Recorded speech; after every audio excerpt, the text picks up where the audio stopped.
Hello students, तो last video में quadratic equation में हम लोग किस तरीके से किसी रूट्स का नेचर डिटरमाइन करते हैं वो चीज हम लोग वहां पे पढ़े थे। अब जो है हम लोग थोड़ा और आगे प्रोसीड करेंगे। तो हम लोग का जो नेक्स्ट टॉपिक है वो है on finding the sum of the roots and the product of the roots. तो हम लोग को यहाँ पे भी सम ऑफ द रूट्स या प्रोडक्ट ऑफ द रूट्स निकालने के लिए रूट्स निकालना जरूरी नहीं है, ठीक है ना। तो हम लोग यहाँ पे कैसे इसको करते हैं और क्यों करते हैं वो सब यहाँ पे अब हम लोग देखने वाले हैं, ठीक है। तो यहाँ पे जब किसी इक्वेशन का अगर मान लो रूट्स अल्फा और बीटा दिया हुआ है, if alpha beta are the roots of the equation ax² plus bx+ c, then alpha plus beta equals to -b/a and alpha into beta is equal to c/a। तो देखो यहाँ पे भी हम लोग को सम ऑफ द रूट्स या product of the roots निकालने के लिए रूट्स निकालना नहीं पड़ रहा, हम लोग इक्वेशन को ही देख करके बता सकते हैं कि वो जो रूट्स है उसका सम और प्रोडक्ट क्या है, ठीक है। तो ये कहाँ से आया और क्यों आया ये हम लोग आगे देखेंगे। उसके पहले एक एग्जांपल यहाँ पे हम लोग समझते हैं। तो यहाँ पे बोला है find the sum of the roots of equation 2x² - 7x + 5। तो यहाँ पे सबसे पहले ध्यान से देखेंगे कि a, b और c का वैल्यू क्या है। a का वैल्यू 2 है, b का वैल्यू -7 है और c का वैल्यू +5 है। तो सम ऑफ द रूट्स क्या होता है, alpha plus beta, sum of root equals to -b/a, b/a मतलब -7/2, तो ये हो गया 7/2। तो इसका जो रूट्स का सम है वो है 7/2, ठीक है। तो हम लोग ऐसा क्यों करते हैं, वाई दिस कोलाबेरी। तो अब हम लोग उसको जानते हैं कि हम लोग ऐसा क्यों करते हैं। अगर अल्फा और बीटा इसका रूट्स है तो that means alpha will be equals to -b plus √b² - 4ac/2a and beta will be equals to -b minus √b² - 4ac/2a। अब ध्यान से देखो, अगर हम लोग इन दोनों को ऐड करेंगे अल्फा प्लस बीटा, तो देखो अल्फा के डिनोमिनेटर में भी 2 है और बीटा के डिनोमिनेटर में भी 2 है, तो एलसीएम जो है वो आएगा 2 है। फिर ये न्यूमरेटर वाला पार्ट जब ऐड होगा तो ये वाला पार्ट कट जाएगा, ठीक है। और -b तो क्या आएगा -2b, तो 2 कट गया तो अल्टीमेटली क्या आ रहा है -b/a।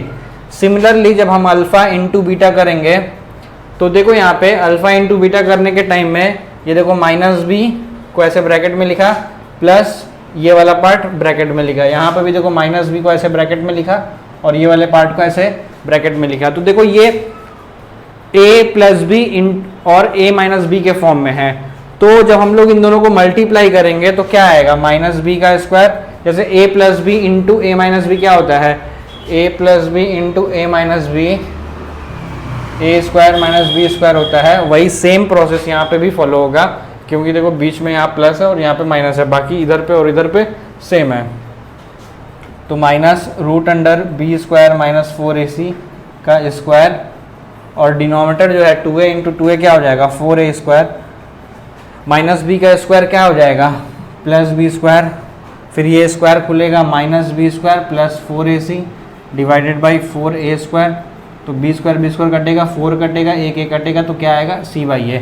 तो इसलिए जो है जो सम ऑफ द रूट्स होता है वो -b/a होता है और जो प्रोडक्ट ऑफ द रूट्स होता है वो c/a होता है। अगर कोई भी इक्वेशन दिया है और बोला है कि अल्फा और बीटा इसका रूट्स है, तो इसका मतलब ये है कि हम लोग बिना रूट्स को निकाले अल्फा प्लस बीटा निकाल सकते हैं और अल्फा इंटू बीटा निकाल सकते हैं इक्वेशन को ही देख करके, ठीक है ना।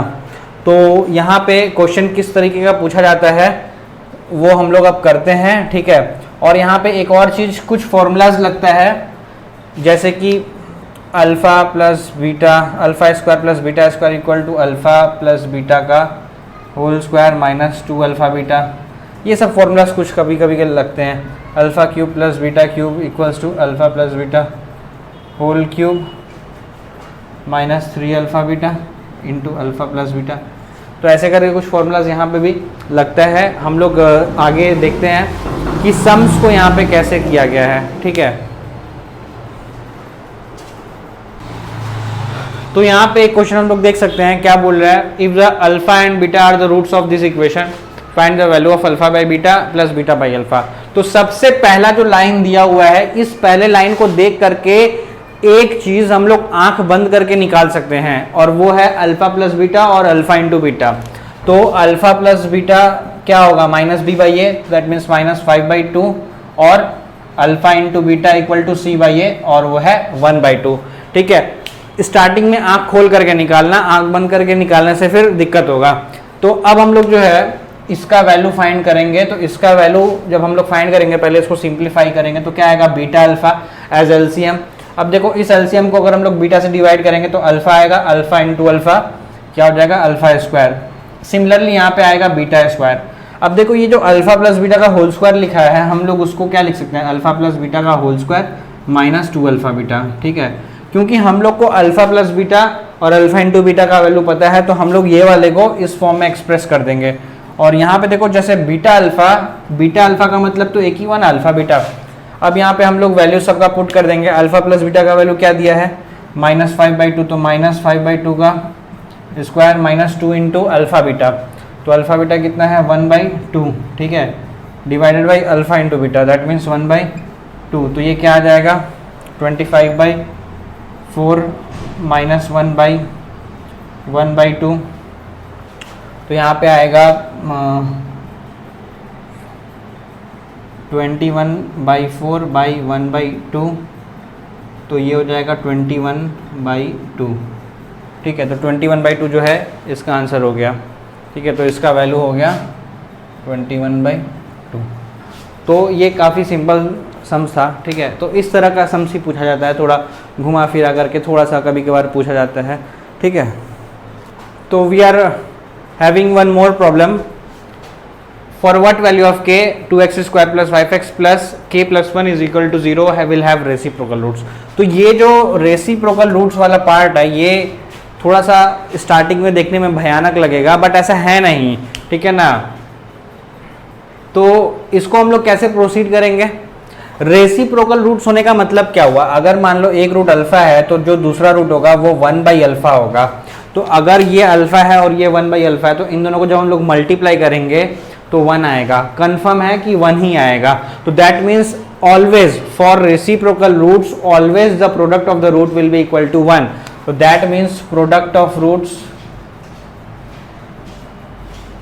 Will be equal to 1, that means c/a equals to 1 हो जाता है। ठीक है, तो for reciprocal root c/a equals to 1, ये कंडीशन है। ठीक है ना, या फिर हम लोग ऐसे लिख करके ही करेंगे कि अल्फा एक रूट है तो दूसरा रूट 1/अल्फा हो जाएगा, तो product of the root will be equal to 1, that means c/a equal to 1। तो यहाँ पे हम लोग जो है इस सम्स को कैसे करेंगे, तो ये लिखने के बाद जो है, ये लिखने के बाद इस सम्स को हम लोग कैसे करेंगे। देखो यहाँ पे c का मतलब क्या हो गया, ये पूरा k + 1, तो k + 1/a का मतलब यहाँ पे क्या है 2 इक्वल्स टू 1। तो इस इक्वेशन को हम लोग सॉल्व करेंगे तो k का वैल्यू क्या आएगा 1 आएगा। ठीक है ना, तो k का वैल्यू जो है यहाँ पे 1 होगा, तो इसका जो रूट्स है वो क्या होगा, रेसिप्रोकल होगा। बात समझ में आ गया ना।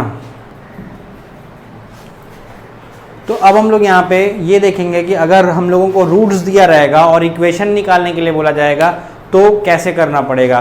देखो जब भी रूट्स दिया रहेगा, या हो सकता है सम ऑफ द रूट्स और प्रोडक्ट ऑफ द रूट्स दे दे, तो हम लोग इक्वेशन इस तरीके से निकालेंगे, x² minus sum of roots into x plus product of root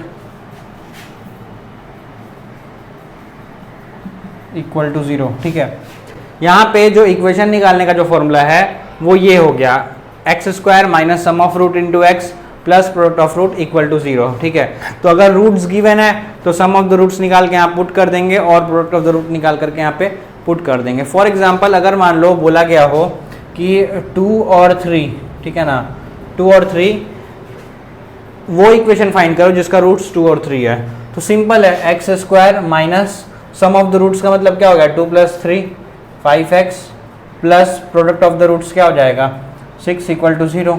बस यही हो गया आंसर। तो हम लोग ऐसा क्यों कर रहे हैं, वाई दिस कोलावेरी डी। तो अब हम लोग उस चीज़ को हम लोग यहाँ पे देखने वाले हैं। मान लेते हैं ये जो इक्वेशन है इसका रूट्स अल्फा और बीटा है। ठीक है, तो अगर यहाँ पे इस इक्वेशन में दोनों तरफ a से डिवाइड करेंगे तो क्या आएगा x² plus B by A into X plus C by A equal to 0। ठीक है, नेक्स्ट स्टेप में हम लोग इसको ऐसा भी लिख सकते हैं, X square minus B by A into X plus C by A. अब देखो यहाँ पे ये जो माइनस बाहर में लिखे और यहाँ पे माइनस, तो अल्टीमेटली जो था वही है, ठीक है ना। तो अब हम लोग माइनस बी बाई ए के बदले क्या लिख सकते हैं, अल्फ़ा प्लस बीटा। तो x square minus alpha plus beta into X plus, और सी बाई ए के बदले क्या लिख सकते हैं, alpha into beta equal to 0। इसलिए जो इक्वेशन निकालने का फॉर्मूला इस तरीके का होता है, X square minus sum of root into X plus product of root equal to 0। तो ये काफ़ी सिंपल सा चीज़ था। इस तरह का कुछ क्वेश्चंस बुक में दिया हुआ है, ठीक है, एनसीईआरटी में भी दिया हुआ है और आरएस अग्रवाल में भी दिया हुआ है। ये सब ट्राई करो अच्छे से, यहाँ से एक क्वेश्चन कंफर्म पूछा जाता है, तो ये बहुत ही अच्छे से प्रैक्टिस करो, ठीक है।